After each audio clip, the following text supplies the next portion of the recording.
Okay, we're on.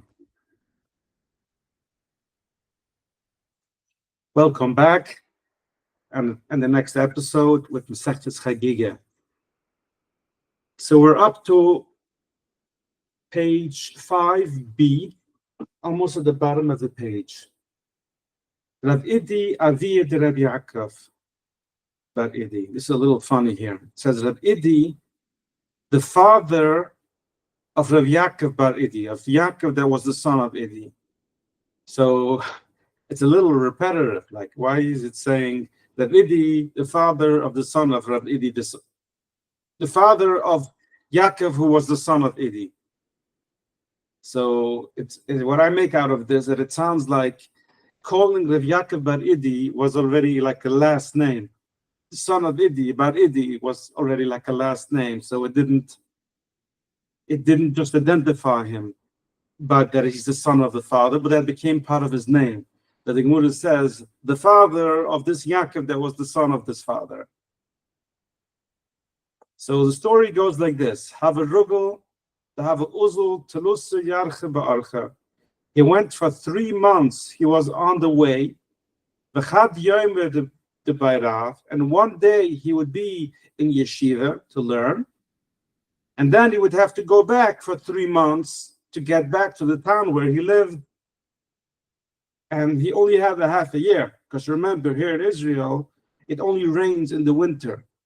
So the winter season, he had to be busy on the field to work. In the summer season, there was nothing to work, so he was able to go learn. So he spent the whole 6 months of the summer. He would spend 3 months going one direction to the yeshiva. He got to stay in yeshiva for 1 day, and then he would spend another 3 months to come back home, to be home for the winter. So what happened here, Ba'avakurulai Rabbunon, and the Rabbunon, which means the other students there in the yeshiva, made fun of him. They called him Bar by Rav Dechad Yoima. He is that student that comes to yeshiva for 1 day. He's the 1 day student. And it bothered him. Chulish datai. It bothered him. He's being bullied here by his friends. Kuru Amavshai. He called upon himself one of the phrases that we see, that I've become a joke to my friends. They're making fun of me. And here Rabbi Yochanan was the Rosh Hashiva. And remember, we learned Rabbi Yochanan was a very sensitive person. He had many phrases, Pesikim, that made him cry. And here he witnessed one of his Talmidim, one of the people, I don't know if he was the Rosh Hashiva here or he was involved. I think he was the Rosh Hashiva. And he saw that one of his students are being bullied. So Rabbi Yochanan told to the student, I'm like begging of you, lo tainish lahi rabunum. Do not punish the rabunum. So what does it mean with this? There's a few translations. One translation, one way to see this is Rabbi Yochanan didn't want him to physically get into a fight with them. They're bullying him, they're fighting him. They don't want. He told him, don't take revenge. Don't fight back with them. Another way to look at this is Rabbi Yochanan knew that he's not going to become physical. In fact, he even accepted it. He even said upon himself that I'm just a joke to my friends. So Rabbi Yochanan told him, don't have a heavy heart on them, because having a heavy heart on another person is still a way of punishing them. It's still a way of hurting them. Now, of course, the person having that heavy heart, he's like eating the poison and waiting for his enemy to die, because he's paying the biggest price. But still, Rabbi Yochanan asked him not to have a heavy heart on him. Please forgive them.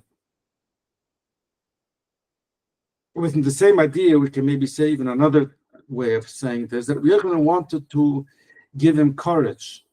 One of the ways when you see somebody being bullied, somebody being shamed, and it doesn't answer, is to go to that person and ask him for a bracha.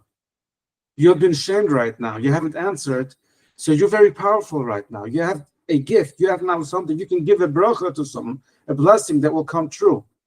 So Rabbi Yochanan told it to him in this way, like, don't punish them, in a way that, hey, you are powered now. You are empowered. You have a power to punish them. Don't do that. Don't go there. But Rabbi Yochanan didn't stop here. Rabbi Yochanan went on. Nufak Rabbi Yochanan levar medrusha idurash. Rabbi Yochanan went into the Besmedrash, and if he called together everyone or he just quiet everyone and he gave a speech, and he says, "The oisi yoim yidrishin v'das durchei yechputzen." He quoted a phrase here that the Torah says that in the day you learn and you should understand and know your ways. So Hashem, so he's asking, the Pusik says, in the day you should learn. Don't you learn at night as well? So he says, no, the Torah is really trying to say something more here. The Torah says, the Torah tells you, someone who learns Torah, even though one day in the year, the Torah would count it for him as if he has learned the whole year. And this is what Rabbi Yochanan did to the students, to tell them that one day in the year can sometimes be counted for the whole year. Of course, he's got to have a good excuse, a good reason why he wasn't able to learn all year. But he wasn't just like fooling around. But if someone tries and wants to learn all year, and all he gets to do is one day of the year, then the Torah counts it as if he's learned the whole year. And he continued. He didn't stop here. I want to take a pause here, and I want to note that he didn't say, Kol haloimet Torah, everyone who learns Torah. It says, Kol oisek b'Torah. Anyone who is oisek, meaning he's busy with Torah, living a life of Torah. So which is another very strong thing here. It's not just if you learn one day of the year. What if you don't even get to learn that one day, but all year, or as much as you can, you're working to be able to live a life of Torah. It still means that, hey, you have been living Torah all year, because that's what your goal is. That's what you're trying to. If you couldn't achieve every day, okay. But as much as you could, it's considered as if you did the whole year. And now he continues, and it says the same is on the opposite. And when it comes to the bad things, it's also the same way. Because it says in the Pusik, the mispar hayomim asher tartam eser uretz. So we know this week's parsha, the spies, the meraglim, they would come to Israel. They went for 40 days and 40 days they came to Israel to investigate, to check out the land. And then they came back to the desert and told the Israelites how bad the land is, right? But the Torah says, as to the number of days that they took to explore the land, that how many years the Jews were held up, the Israelites were held up in the desert. So he asks, did they sin for 40 years? They only sinned for 40 days. The Torah comes to teach you that there is a scenario, if someone does a sin, even just one day of the year, it can also be counted.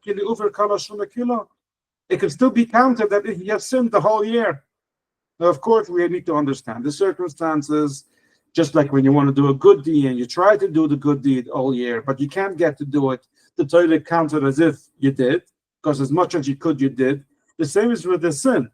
So what was it with the Meraglim that they did something only one day? Why were the Yidden punished for a full year? Why was those days counted for a full year? I don't have the answer. Again, the Gemara is not going into that. But the idea is that you can see the same thing when you sin. And he was saying this to the students. If you're making fun of a student, that one day is considered for a full year, who knows if this sin would cost you a year because of making fun of a student that one day is the year. That's all he can invest. So we see a couple of things here from this story. The main thing I want to take out is how Rabbi Yochanan reacted and held the students accountable. He came up and spoke to them. He gave a shir in the yeshiva that this is not right and you shouldn't be acting this way. And within this speech, he uplifted that student that was bullied, saying that, hey, look, one day is considered a year for him. Don't think you guys have anything more than him. That's my takeaway of this. Again, I would love to have feedback from anyone, but that's a very powerful story here. Any questions? We're good? No, I think we're good. Okay, good. So we're moving on now. So we learned in the Mishnah, the Gemara is now coming down to the next part that we learned in the Mishnah. And the Mishnah goes into the details as who is considered a kotan, who is considered to be young enough, a small kid, that is exempt from having to go up to the Beit HaMikdash on the pilgrim 3 times a year. So the Mishnah says, "Ve'ayzei kotan," who is considered small, kol sha'ayne yuchel lirkoif al ksayfav uvav. So there's an argument in the Mishnah. Shammai says a kid that is young enough, that is so young, that cannot ride on the shoulders of his father, that's a kid that's young enough that doesn't have to go. Hillel, on the other hand, says that the kid doesn't have to be that young to ride on the shoulder. The kid has to be a little older. The kid has to be able to walk on by themselves, holding on to their father's hand. That's a little older kid. So Maskela Rav Zaira. So Rav Zaira comes and asks now a question. And we're going over to page 6a. So Rav Zaira asks, Ad hocho man aisa. So Rav Zaira says, let's imagine a family living in the Galil. And they have a 2-week walk to get down to Yerushalayim on the pilgrim. So you're telling me a kid that cannot walk by themselves, that has to hold on to the father's hand from Yerushalayim to the Temple Mount, that kid is obligated to go. Then how did that kid come here to begin with? How did that kid made it to Yerushalayim? Most of the Jews weren't living in Yerushalayim. They've been living all over the land in Israel. So if the kid made it to Yerushalayim, then obviously he can walk up to the Temple Mount. So the Abaya answers, Abaya answers, there's a little difference here. Coming to Yerushalayim includes more than just going up from Yerushalayim to the Temple Mount. So ad hocha the machayva imai b'simcha. You see, the women are exempt from having to go up to the Temple Mount, but they're still obligated on simcha, on joyous of Yom Tov. So they would have to come along to Yerushalayim so that they can fulfill their obligation of simcha. Now, what's their obligation of simcha? The Gemara goes into different things. We know simcha is to eat meat and drink wine. Women don't really have that obligation. The obligation is really on the men to make their women happy by giving them new clothing or jewelry by Yom Tov. Tosfos goes into there, and the Gemara is going to come back to this another time. But the obligation is for women to come along, but the obligation is not on the woman, it's on the men. It's on the men to convince the woman to come along so that they can have a happy Yom Tov together. So it's really an obligation on the man, but it's also obligated on the woman to come along. So the man should want to convince the woman to come along. And because the woman also come along to Yerushalayim, then the kid has already more support. It's not just on the father that needs to hold the hand of the kid. The kid already has the mother coming along to be able to help the kid to come. So up to Yerushalayim, they would come as a family. The Kanva Eilech, but from here on, from Yerushalayim to Temple Mount, to the mountain of the temple, there the mother is not obligated. So here comes the question: if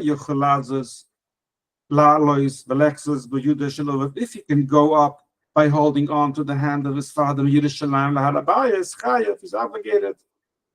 In the Eloi Puter, and according to Vasilo, if the child can walk by himself, holding on to the hand of the father from Yerushalayim to the Temple Mount, then he's obligated, otherwise not. And according to Bashama, it's even when the child is younger, if the child can ride on the shoulder of the father. So let's give ages.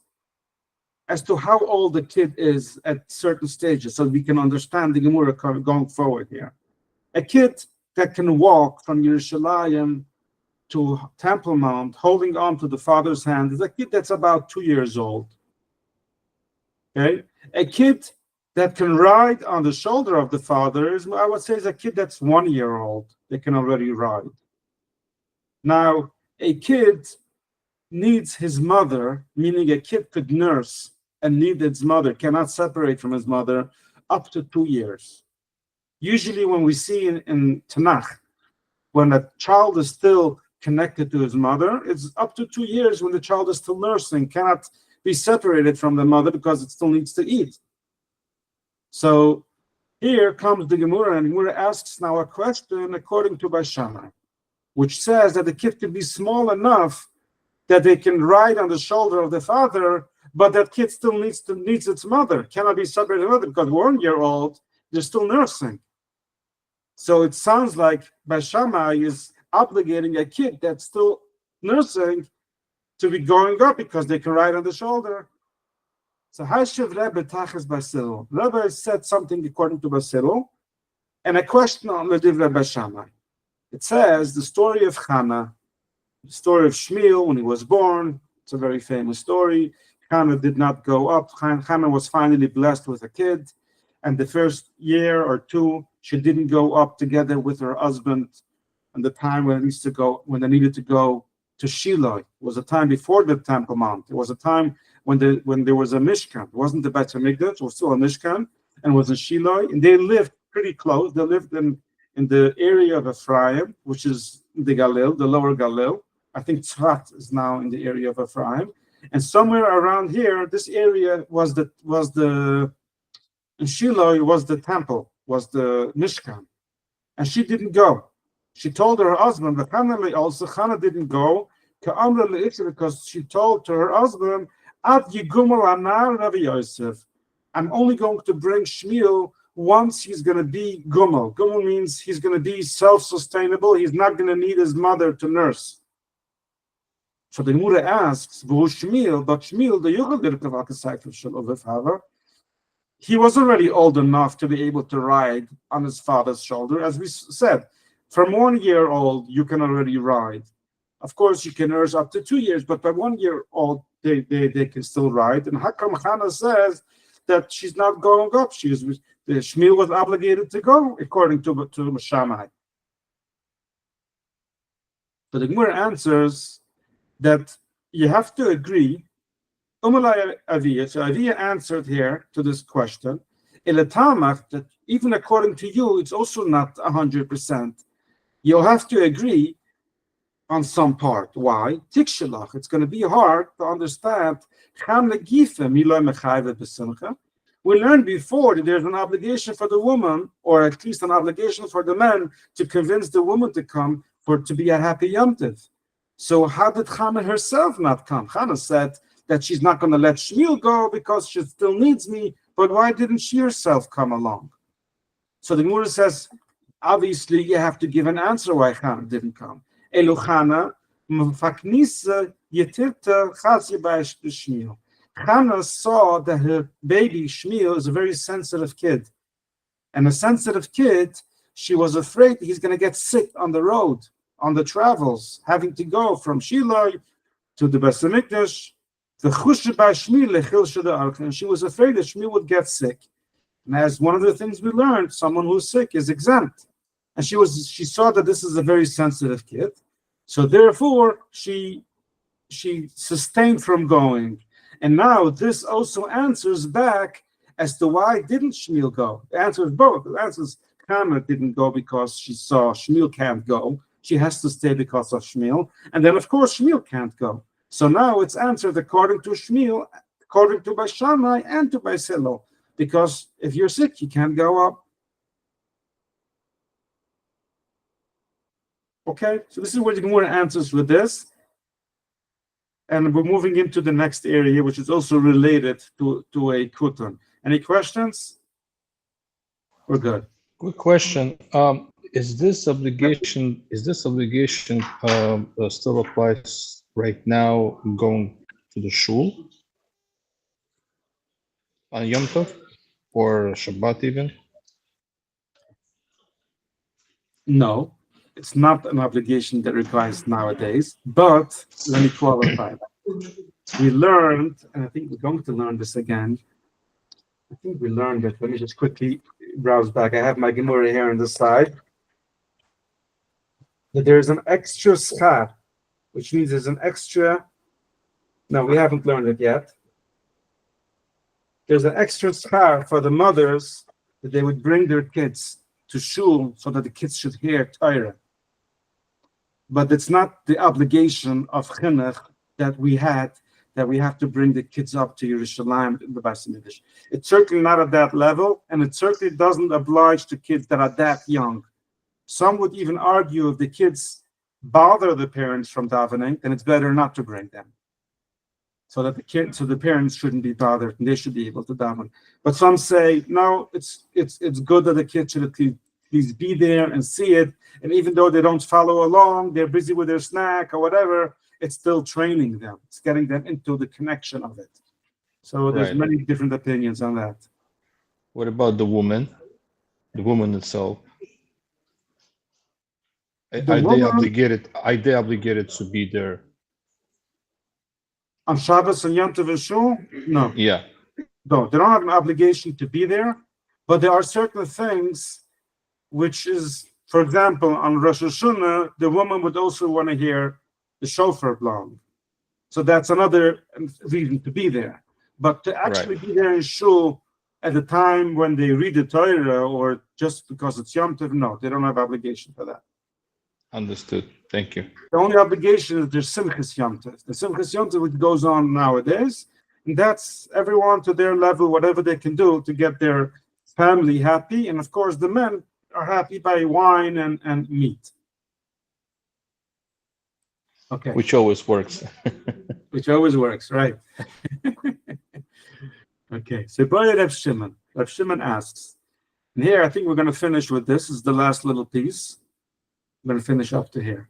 So Reb Shimon asks, Kutan, someone who is small, but not too small, meaning he's obligated to go with a rabbinical obligation, with either by Shammai or by Sil, whatever level they are. But they have another problem. He's kutan, he's small, but chigger, he's also limping. He has, I don't know, his foot is not working well. Now we know, and a grown-up, if he has trouble with his feet, he's exempt from going. He doesn't have to go. So now we're talking about a small kid, which is obligated to go, but his feet isn't working. What about him? He can't walk by himself. Now, according to Beis Shammai, is a question. According to Beis Hillel, it's not a question because he says the kid has to be able to walk and hold on to the hands of his father, and this kid can't walk. But according to Beis Shammai, if the kid doesn't have to walk and ride on the shoulder of the father, then is a kid like this obligated to go? And then he goes on with his question. What about if this kid is blind? Now we know if an adult who is blind is not obligated. So L'divrei Shnaim, according to both of them, Beis Shammai and Beis Hillel, is a kid like that obligated to go or not? But that's the question Reb Shimon puts down. So the Gemara wants to elaborate first on this question. What kind of illness are we talking here? What are we talking here? If we're talking someone who's limping, or maybe he has an amputated leg, which is not going to heal, even when they grow up, or we're talking we're talking a kid who's blind and will never see. It's missing an eye or something. We know it's not going to heal. So the Gemara says, Hashte Gudel Puter. If a grown-up is exempt, you have to tell me that when he's young and he has this blemish, that he's exempt? Of course he's exempt. He has to come. Even if he would become big, he's still exempt because he has this trouble. So the Gemara says, no. We're talking about it's a kid that right now he has trouble on his feet, he can't walk. The same thing, we're talking about a kid that is blind, maybe in one eye even, but it's going to heal. We expect him to recover from it. What's the din? Is he already obligated now as a child, or is he still exempt because he also has the other blemish? Umar Abaya, so Abaya answers, Kol Haiche de Gudel Mechayev, every scenario that if you're a grown-up, you're chayev to go mid'oraisa biblically, the Torah is obligating you to go in that condition. Then you also have this obligation for a child to bring him in this condition. Every time when a grown-up, when an adult is exempt from biblically, from having to go, then then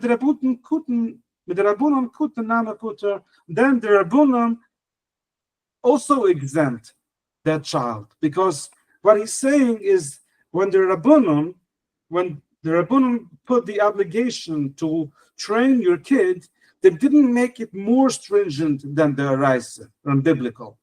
He only said as much as biblical is, that's how much you need to train your kid. So here with this, we will also understand everything in the Torah. Many mitzvahs in the Torah which a kutan is obligated to do because of him, because we have to train him, is only up to the place to where that kid would have been obligated when he grows up. I sometimes want to add to this one more twist. That sometimes people push themselves over the top to do something, even if they're not obligated. For example, people who are not very well, they're exempt from fasting certain fasts. And people would say, no, I have to fast. I cannot eat. How can I see myself eating in such a fast day? Even though the Torah absolutely says, look, you're not healthy. You have to take your medicine. You have to take care of yourself. And they're trying to be more stringent. So sometimes part of training the kid is to say, now you're exempt, take the exemption. Don't push yourself to do more. Because that's the chinuch, that's the training for the kid. That you shouldn't be more stringent, more firm than what the Torah obligates you to be. Because that could cause you to sin. That can cause you to snap and over push. And when it comes to the scenario of fasting, it can certainly cause people to pay a price around him. If he becomes snappy for that, and if he can't control himself properly, then yes, it's a big question if it's any benefit for him to be fasting to begin with. So that's just a little add-on. The Gemara doesn't say that. The Gemara just says that there's no obligation for them to come, because that's how you train them. This is what you're obligated, and this is what you're not obligated. So any questions? I guess we'll end with this. No, I think it's good. We're good. Okay, so thank you so much for this week. Hope we'll catch up next week. Bye. Thank you.